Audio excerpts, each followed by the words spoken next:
அப்படியானால் யார் அனுப்பியது? ஆக்கியாழ்வார்.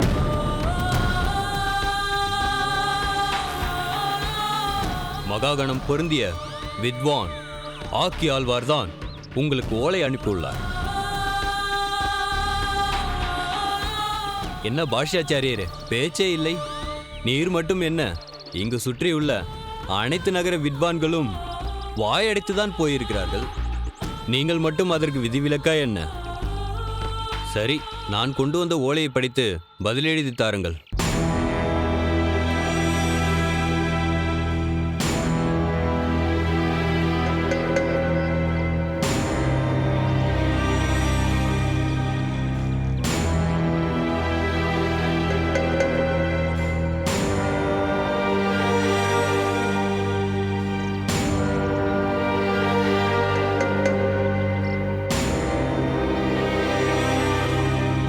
பாஷ்யாச்சாரியரே, அதை எவ்வளவு முறை பார்த்தாலும் செய்தி ஒன்றுதான்.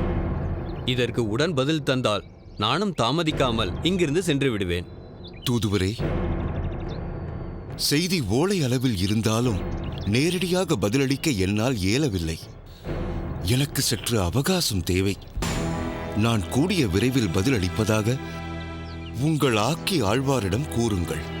சரி, நான் புறப்படுகிறேன். குழந்தைகளே, இன்றைய பாடம் முடிந்தது. நாம் நாளை சந்திப்போம்.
குருதேவா,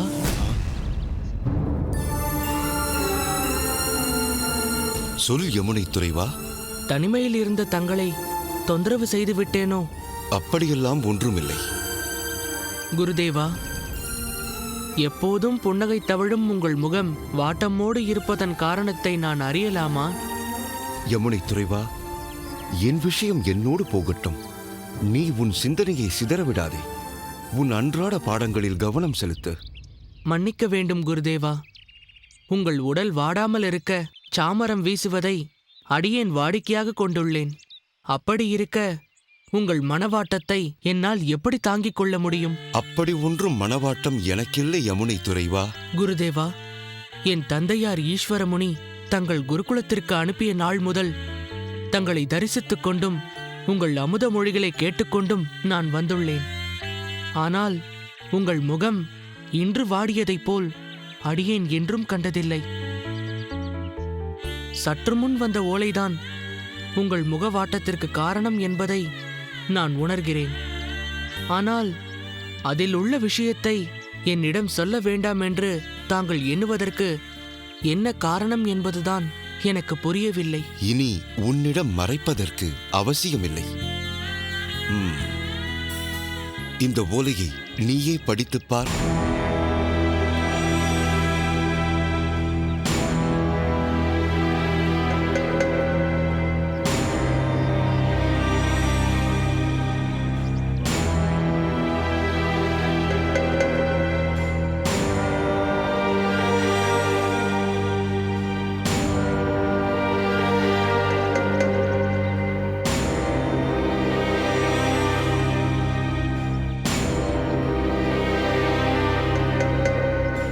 என்ன குருதேவா, இது என்ன வினோதமான செய்தியாக இருக்கிறது?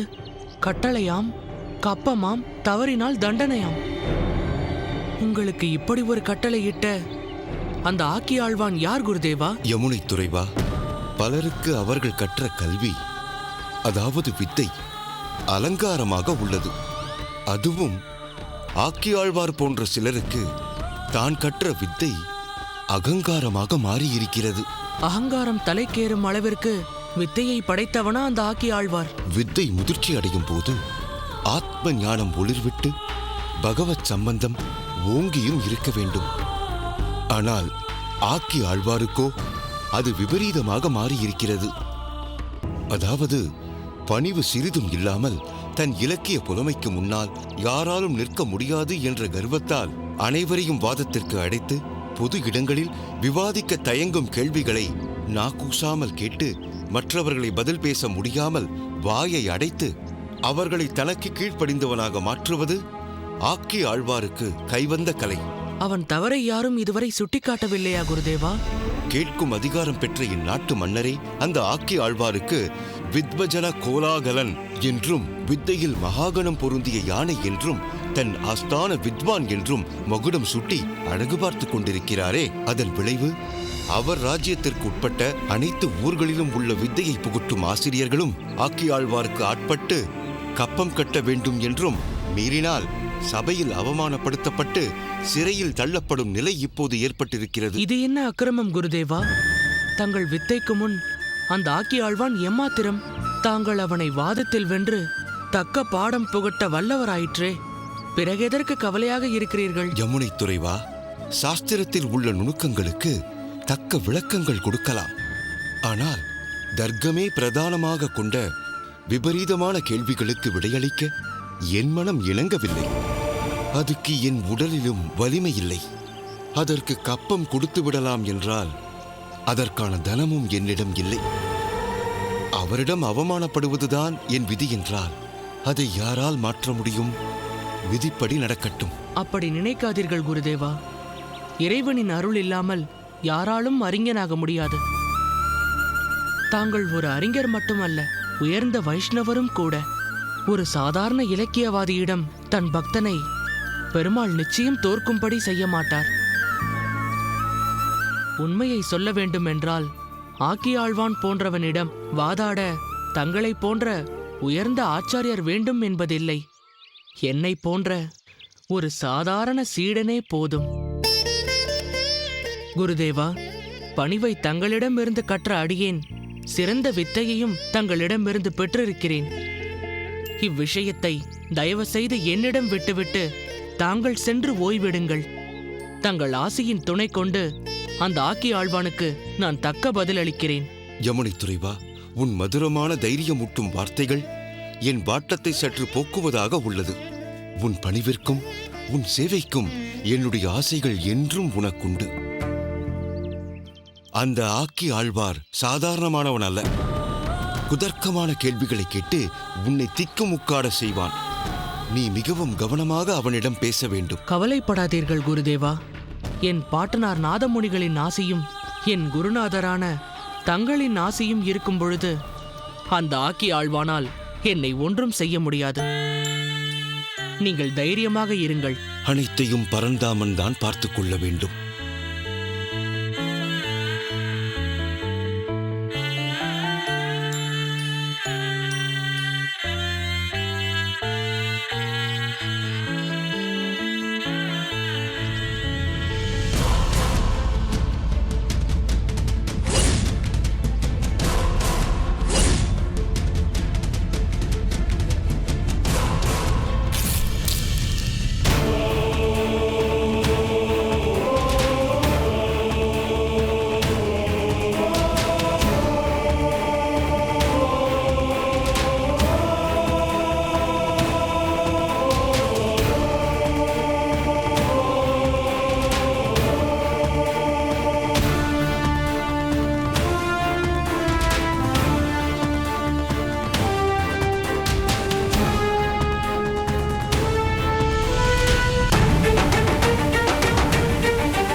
ஆக்கியாழ்வாரே, மன்னவா, கப்பம் கட்ட மாட்டோம் என்றும் நாங்கள் மதம் கொண்ட யானைகளை அடக்க வந்த சிங்கங்கள் என்றும் ஓலை அனுப்பியிருக்கிறானே, யார் இவன்?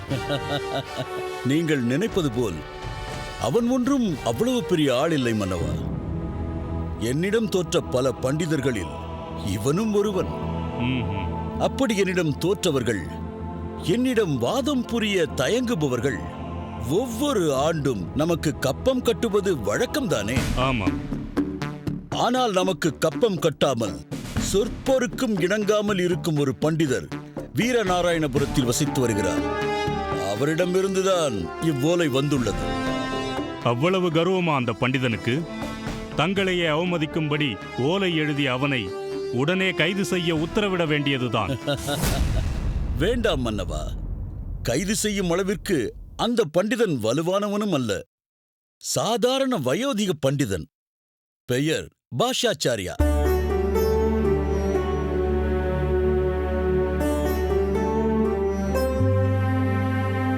எனக்கு வந்த தகவல் படி இவ்வோலையை எழுதி அனுப்பியது கூட அவரது பாடசாலையில் படித்துக் கொண்டிருக்கும் ஒரு சிறு பாலகன்.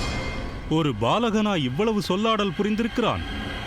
பிரபு, அப்படி என்னதான் அவ்வோலையில் உள்ளது? சற்று விளக்கமாகத்தான் படியுங்களேன்.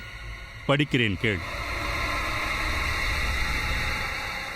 எங்களைப் போன்ற சக வித்வானுக்கு கப்பம் கட்ட வேண்டும் என்ற வினோதமான வழக்கத்தில் எங்களுக்கு உடன்பாடில்லை. நாங்கள் வெறும் கவிகள் அல்ல, தந்திரமும் தர்க்க சாஸ்திரமும் மட்டுமே கற்றவர்களும் அல்ல. வாதத்தால் பண்டிதர்களை வென்றுவிட்டோம். இனி அவர்கள் நமக்கு அடிமை என்று நினைத்துக் கொண்டிருக்கும் உம்மை போன்ற மதம் பிடித்த யானைகளை அடக்க வந்த சிங்கங்கள் நாங்கள்.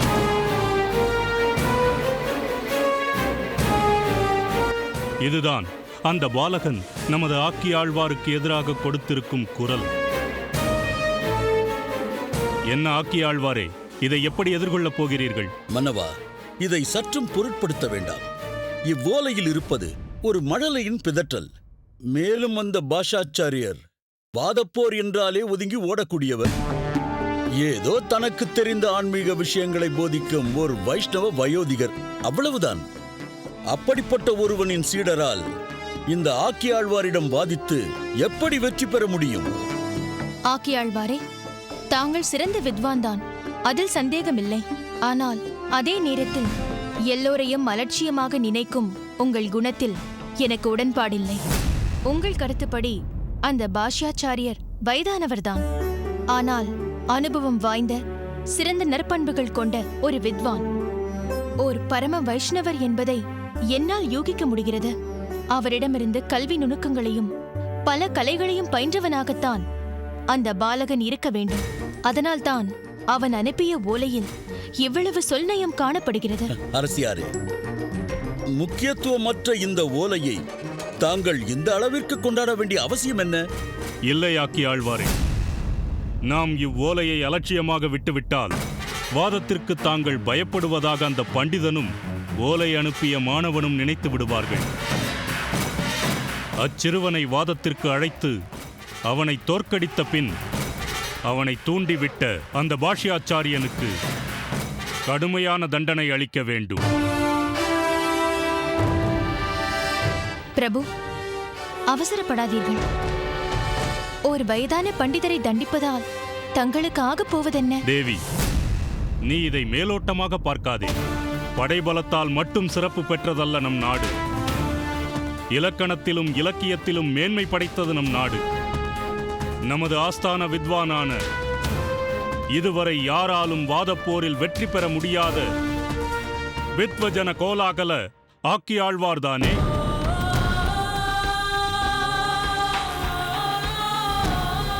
என்னை பொறுத்தவரை இந்த ஓலையில் விடுக்கப்பட்டிருக்கும் சவால் நம் ஆக்கியாழ்வாருக்கு மட்டுமல்ல, இந்த ரங்க சோழனுக்கும் சேர்த்துத்தான். மன்னவா, எப்பொழுது இது தங்களுக்கிட்ட சவால் என்று நீங்கள் நினைத்து விட்டீர்களோ, இனி இதை நான் சாதாரணமாக விடமாட்டேன். நிச்சயம் அவனை வாதத்திற்கு அழைத்தே தீர வேண்டும். ஆனால் என்ன ஆனால்? அந்த பாலகன் வாதத்திற்கு வருவதானால் சாதாரணமாக வரமாட்டானாம். பிறகு ஒரு வித்வானுக்குண்டான சகல மரியாதைகளுடன் பல்லக்கு அனுப்பி வைத்தால்தான் இங்கு வந்து வாதம் புரிவேன் என்று சொல்லி அனுப்பியிருக்கிறான். ஆஹா, நான் நினைத்தது போல் அந்த பாலகன் மிகவும் சாமர்த்தியசாலி. இல்லையேல் இப்படி ஒரு அதிகார கோரிக்கையை வைக்க முடியுமா? அந்த பாலகன் பெயர் என்ன? யமுனை துறைவன்.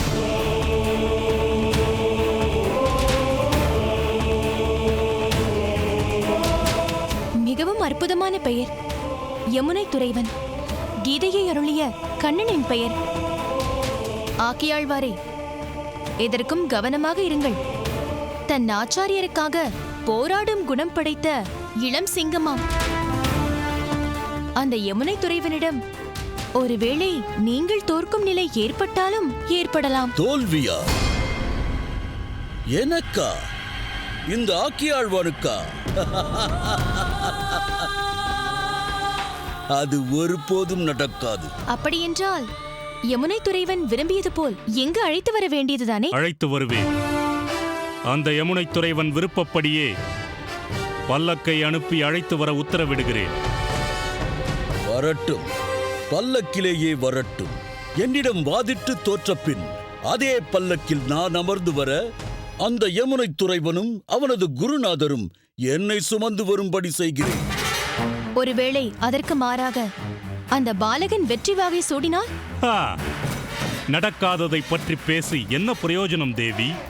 நடந்தால் உங்கள் இருவரின் நிலை என்ன? முதலில் அதை சொல்லுங்கள். அரசியாரே, அப்படி ஒரு நிலை வந்தால் நான் இதுவரை பெற்ற அனைத்து பட்டங்களையும் அவன் காலடியில் சமர்ப்பிக்கின்றேன்.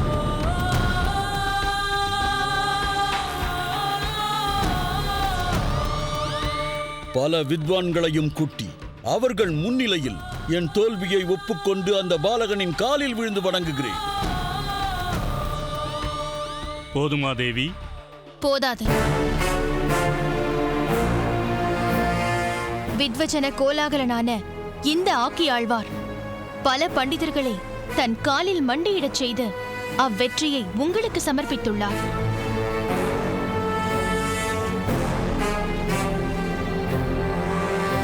அதை ஆனந்தமாக ஏற்றுக்கொண்ட தாங்கள் ஒருவேளை இந்த ஆக்கியாழ்வார் வாதத்தில் தோற்றால் அத்தோல்வியிலும் தாங்கள் பங்கெடுத்துக் கொள்ள வேண்டும். உன் கூற்றை நான் ஏற்றுக்கொள்கிறேன் தேவி. ஆக்கியாழ்வார் தோற்றால்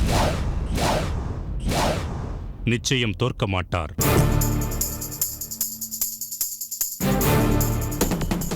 அப்படி ஒரு வேளை தோற்றால் நான் என்ன செய்ய வேண்டும் என்பதை நீயே சொல்லிவிடு. நம் ராஜ்யத்தில் ஒரு பங்கை தர வேண்டும். ஒரு பங்கு அல்ல தேவி. அந்த யமுனை துறைவன் வெற்றி பெற்று விட்டால் நான் என் ராஜ்யத்தில் பாதியை தந்து விடுகிறேன்.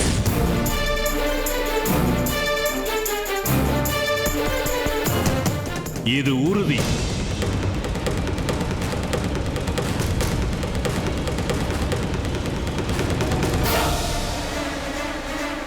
யமுனை துறைவா,